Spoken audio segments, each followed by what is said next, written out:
سبحان اللہ، الحمدللہ، اللہ اکبر۔ امام رازی فرما رہے ہیں کہ دوحا سے مراد رسول اللہ کا روشن چہرہ، اور واللیل اذا سجا سے مراد رسول اللہ صلی اللہ علیہ وسلم کی کالی کالی زلفیں۔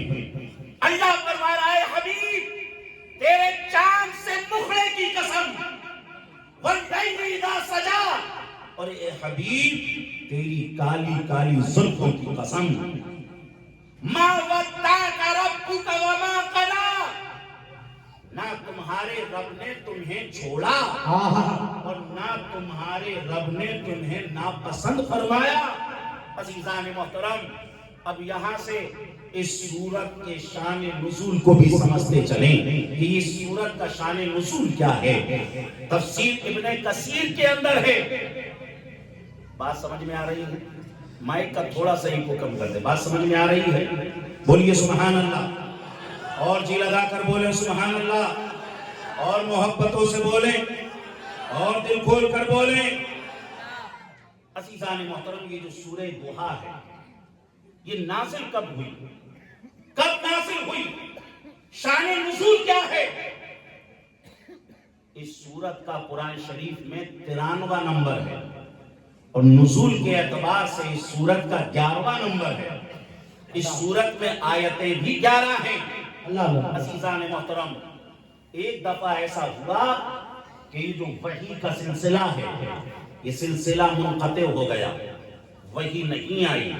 اب سمجھ لیجئے مکہ میں چینی گوئیاں ہونا شروع ہو گئیں، اور لوگ کہنے لگے معاذ اللہ، محمد کے رب کو محمد کے رب نے محمد کو چھوڑ دیا۔